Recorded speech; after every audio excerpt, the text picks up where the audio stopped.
Halo semuanya, ketemu lagi dengan Lira di Jam Sepi. Kali ini gue akan membawakan sebuah cerita horor. Tapi setelah jeda pariwara berikut ini.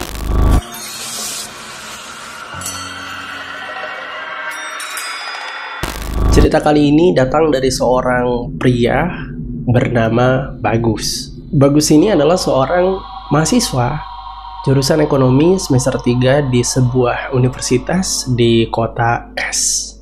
Tapi kejadian ini ia alami ketika dia baru berada di semester 1, sekitar tahun 2014. Karena waktu itu dia merasa sebagai anak perantauan, kayaknya sih bakal tinggal cukup lama di kota ini. Ia pun mencoba untuk bertanya sekaligus meminta kepada kedua orang tuanya untuk mengirimkan salah satu motor yang ada di rumah. Ya, untuk beraktivitas, berpergian, kegiatan kampus, dan aktivitas lainnya.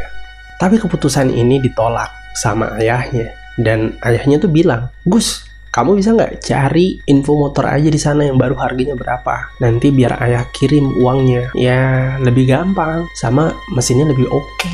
Gimana?" Karena sepemikiran dengan ayahnya, akhirnya Bagus oke. Keesokan harinya, si Bagus langsung mencoba untuk mendatangi beberapa showroom. Tapi, dari sekian banyak showroom yang didatanginya, tiba-tiba tuh dia kayak kepikiran, bentar, ini kalau aku cari motor second, kayaknya lebih murah kan ya? Ya nggak? Setelah berpikir panjang, akhirnya si Bagus pun berhasil mendapatkan sebuah motor matic yang keadaannya masih mulus dan harganya murah. Jauh dibandingkan motor pada harga biasanya di sebuah showroom. Setelah menanyakan beberapa hal kepada pemilik showroom terkait motor ini, termasuk dengan nego harganya, akhirnya Bagus pun mencoba untuk menelpon ayahnya untuk memberitahu bahwa motor yang diinginkannya ada. "Ayah, ini motornya harganya segini nih, mesinnya oke, tampilannya juga oke. Gimana?" Terus ayahnya setuju. Akhirnya, setelah mengirimkan uang melalui transfer, motor pun bisa dibawa Bagus menuju kosannya. Waktu itu kalau nggak salah sekitar pukul 5 sore. Bagus sampai di kosan, ada beberapa orang lewat, termasuk beberapa teman kosannya. "Wih, motor baru nih. Keren nih." Bagus hanya merespon dengan senyum. Ya, kayak orang Indonesia pada umumnya lah. Angkat alis. Terus ya, biasa mas, untuk kuliah. Lanjut mas ya. Di depan kosan, Bagus pun langsung memarkirkan motornya, mengunci stang, lalu masuk ke dalam kosan untuk mandi. Karena ya udah sore, udah jam 5.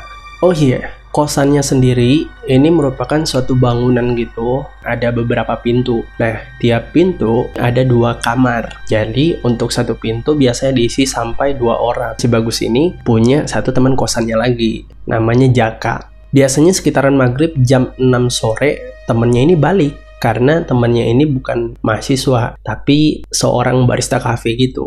Nah, waktu Bagus keluar dari kamar mandi, dia kaget ketika melihat si Jaka ini lagi duduk di dekat meja makan sambil megang gelas air minum, geter tangannya karena ketakutan. Pokoknya kelihatannya pucat banget. Cuma ya Bagus nanya aja dengan santai, "Kenapa lu Jak? Kayak ngeliat setan aja habis maghrib-maghrib gini." "Iya Gus, di depan tadi." Gitu jawab Jaka. "Ah, bercanda lu Jak. Swear Gus, untuk apa gue bohong sama lu? Gak guna." Akhirnya si Bagus ya coba untuk percaya dan langsung ngambil posisi duduk di dekat Jaka. Terus nanya, "Emang lu lihat apaan?" Dengar si Bagus nanya, Jaka itu langsung kayak ngabisin minumnya. Terus tarik napas. Nggak lepas-lepas. Lepas dong. Gitu pokoknya kayak berusaha untuk nenangin diri dulu. Nah, terus si Jaka tuh bilang gini, "Jadi kan gue ceritanya balik nih. Sampai depan kosan, gue tuh kayak ngelihat ada motor yang parkir. Gue nggak kenal nih motor siapa. Sama ada orang kayak lagi ngutak-ngatik motor gitu. Ya, gue deketin lah. Gue tegur kan. Bang, motor baru ya?" Ya kan gue pikir anak kosan sini mungkin anak baru gitu kan. Tapi ini orang diem aja. Sampai gue tanya beberapa kali, juga masih diem. Pokoknya nggak ada deh dia noleh. Terus ngotak-ngatik motornya. Akhirnya gue pegang dong pundaknya. Pak. Terus dia noleh dong. Tahu nggak siapa? Itu lu. Lu nakut-nakutin gue aja, Jak. Terus gimana? Ya kan gue pasatin ya. Pas gue lihat lagi, matanya hitam, Gus. Terus ada mukanya, ada robekan di sini, di pipinya, gede. Makanya gue langsung cabut masuk ke dalam, ambil minum, duduk. Ngeri lah pokoknya.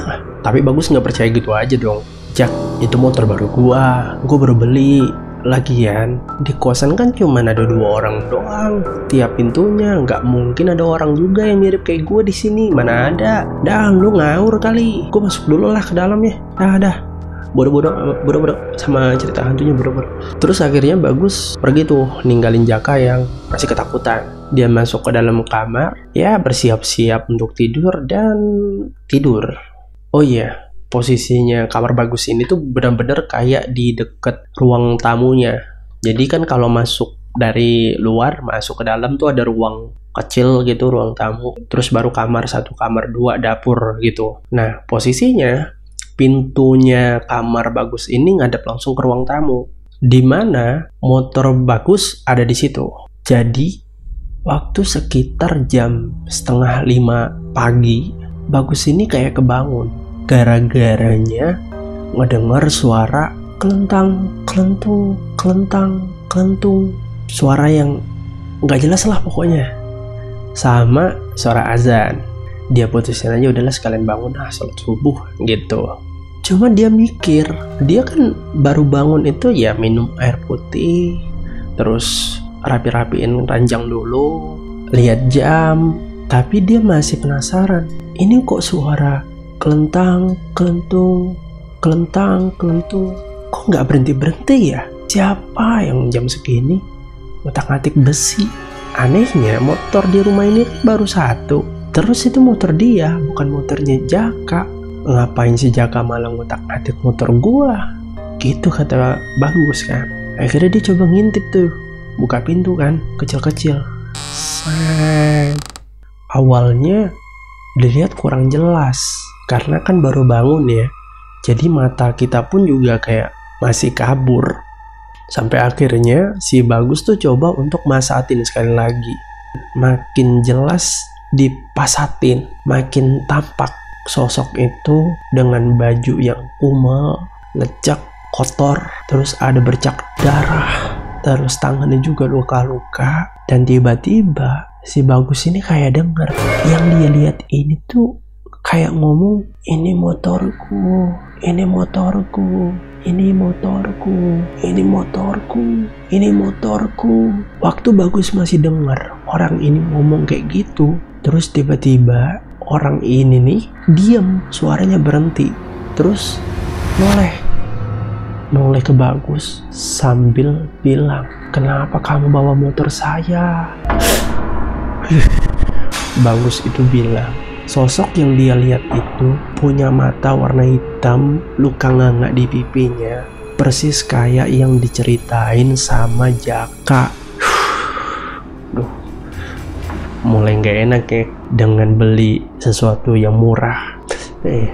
Karena waktu itu Bagus mikirnya ini kayaknya cuma halusinasi gue doang deh, kebawa sama cerita si Jaka.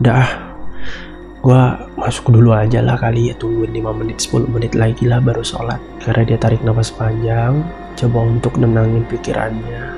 Terus dia balik badan. Tiba-tiba dia ngeliat ada orang di belakangnya yang kayaknya itu ya ini nih sosok yang baru aja dia lihat di dekat motornya, benar-benar persis di depannya. Jaraknya tuh cuma kayak segini doang nih, pokoknya deket banget lah. Itu matanya hitam, ada luka nganga di sini, aroma darah yang nyengat banget, persis kayak yang diceritain Jaka waktu maghrib tadi. Dan Bagus tuh yang kayak gak siap banget, terus tiba-tiba kayak jantungnya ngerasa sesek, napasnya sesek banget lah. Pingsan Karena itu untungnya pagi, Jaka juga bangunnya nggak siang-siang banget. Jaka akhirnya pas pagi sekitaran jam-jam 6:30 gitu, dia bangun ngeliat si Bagus ada tergeletak di depan pintu kamarnya. Akhirnya dibopoh lah si Bagus ini oleh Jaka ke kasur, terus ditungguin sampai si Bagus ini siuman. Pas bangun, si Bagus ini coba untuk nenangin diri dulu, terus si Jaka juga nanya, "Lo kenapa bisa pingsan?" Terus si Bagus bilang kalau dia ngeliat apa yang diceritain sama Jaka pas sore-sore kemarin. Akhirnya si Bagus minta temenin Jaka untuk balikin motor ke showroom tempat dia beli kemarin. Sampai di showroom si Bagus ini nggak langsung kayak, "Pak, balikin duit gua tahu nih ini harganya murah nih gara-gara ada setannya kan." Nggak gitu. Bagus ngomong, ceritain pelan-pelan, ceritain kalau dia tuh ngeliat yang aneh, ceritain kalau temennya juga ngeliat yang sama. Terus akhirnya si bapaknya bilang, "Ya udah dek, ini saya balikin ya uangnya seutuhnya, motornya biar saya ambil aja."